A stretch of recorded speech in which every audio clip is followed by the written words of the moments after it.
নমস্কার বন্ধুরা, চৌধুরী কিচেনে সবাইকে স্বাগত জানাই। আপনারা কেমন আছেন? আমি আজ আপনাদের সামনে একটা নতুন রেসিপি নিয়ে হাজির হয়েছি, রাবড়ি রেসিপি। তো চলুন রাবড়িটা বানিয়ে নিই। কি করে বানাচ্ছি? রাবড়ি বানানোর জন্য এখানে আমি 1.5 লিটার দুধ নিয়েছি। দুধটাকে ভালো করে ফুটিয়ে নিতে হবে, ফুল ফ্লেমে দিয়ে ফুটাতে হবে। এই দুধটা ঢালার আগে হাঁড়িটাতে আমি একটু ঘি মাখিয়ে নিচ্ছি হালকা করে, তাহলে দুধটা নিচে লাগবে না। 2 মিনিট 3 মিনিট পর পর মিলালেই হবে। এখন দুধটা এখন ফুটুক ভালো করে। ফুটে গেছে দেখুন। এবার দুধটাকে ভালো করে মিলিয়ে নেব। মিলানোর পর আমি 2 চামচ এখানে টক দই দিয়ে দিচ্ছি। 2 চামচ টক দই দিলাম। টক দই দেওয়ার পর ভালো করে মিলাতে হবে। এই দুধটাকে অনেকক্ষণ জাল দিতে হবে। আর এই সাইডে সাইডে সরগুলো জমবে না, মালাইগুলো, এগুলো আস্তে আস্তে টেনে টেনে টেনে টেনে দুধের মধ্যে জমা দিতে করতে হবে। এরকম করলে ভালো হবে, তাহলে সাইডে আর লেগে যাবে না, মালাইগুলো ভালো জমা হবে এখানে। এই রাবড়িটা বানানোর জন্য টক দই ইউজ করলে খুবই ভালো হয়। ওই জন্য আমি 2 চামচ টক দই ইউজ করেছি। তো দুধটা এভাবে ফুটবে, দুধটা এরকম করে ফুটবে। আর এই মালাইগুলোকে সামনে নিতে হবে। যদি খুব উতলে যায় তাহলে গ্যাসটা একটু কম করতে হবে। খুব উতলে যাচ্ছে, আমি একটু কম করলাম। মালাইগুলোকে সামনে সামনে টেনে এখানে নিয়ে আসতে হবে। এই টক দইটা দিলে মালাই রাবড়ির দানাটা ভালো হবে, মালাইটা খুবই ভালো হবে রাবড়ির। তখন এরকম করে ভালো করে নাড়তে হবে তলা থেকে, যাতে না লেগে যায়। এই নাড়াটাই মেন। এই মালাইগুলোকে টেনে টেনে টেনে টেনে দুধের সঙ্গে এখানে আনতে হবে।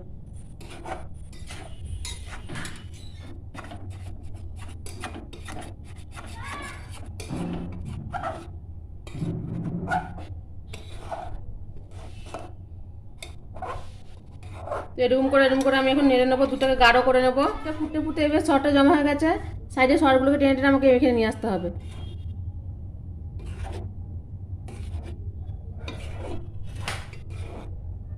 সরগুলো টেনে টেনে টেনে টেনে এমনি করে মিলাতে হবে নিচে থেকে, আর সাইডে সাইডে এমনি করে নেড়ে নিতে হবে, তাহলে সরটা লেগে যাবে না সাইডে। মালাইটা খুব ভালো হবে তাহলে। এরকম করে অনেকক্ষণ, আমি 1.5 লিটার দুধ নিয়েছি, তো এখানে আমাকে 1 লিটার দুধ করে নেবো। জাল দিয়ে সরগুলো জমা হলেই এরকম করে টেনে টেনে আনতে হবে। এখানটায় সর জমলেই এরকম টেনে টেনে আনতে হবে, আর এমনি ভালো করে মিলাতে হবে।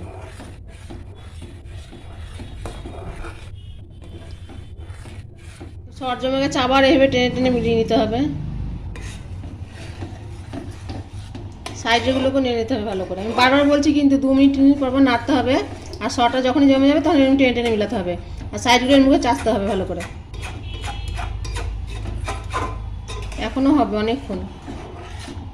দুধটা ফুটতে ফুটতে একবারে মরে গেছে, ভালো করে নেড়ে নিচ্ছি আমি। এই দেখুন জমে গেছে মালাই, হয়ে যা। দেখুন বন্ধুরা, দুধটা মরতে মরতে জমে গেছে, একবারে মরে গেছে। এর মধ্যে আমি চিনি দিয়ে দেবো। এবার পরিমাণটা আন্দাজ মতন দিতে হবে, কারণ দুধটা মরে গেছে তো মিষ্টি হবে। অল্প করে মিষ্টি দিতে হবে, খুব বেশি মিষ্টি হবে না, খুব বেশি ইয়েও হবে না আর কি। মিষ্টি কম হলে হবে না, বেশি মিষ্টি দিলে টেস্ট লাগবে না, মুখটা মরে যাবে রাবড়ি তো। তো চিনি দিয়ে এভাবে নেড়ে নেবো। তো রাবড়িটা একদম গাঢ় হয়ে গেছে একবারে। 1.5 কিলো দুধ নিয়েছিলাম, ফুটিয়ে এরকম করে চাপ চাপ করে করলাম। চিনিটা দেওয়ার পর এবার কিছুক্ষণ হবে, মিলাতেই হবে এমনি করে। তো চিনি দেওয়ার পর আমি মিনিট 5 এটাকে নেড়ে নিলাম ভালো করে। এবার এটাকে ঠান্ডা করে ঢালতে হবে। ঠান্ডা জলের মধ্যে বসাতে হবে, না এমনি ঠান্ডা করলেও হবে। আরও ফ্রিজ থাকলে ফ্রিজে যদি রাখা হয় তাহলে আরও বেশি ভালো হবে। ঠান্ডা হোক এখন, এটা গ্যাসটা বন্ধ। এটাকে ঢেলে নিলাম একটা কাঁচের বাটিতে।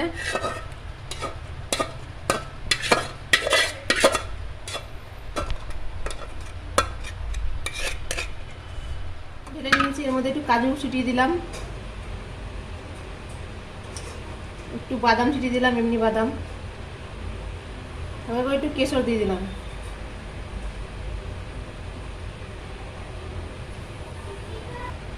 তো দেখুন এরকম ঘন হবে, চাপ চাপ হবে।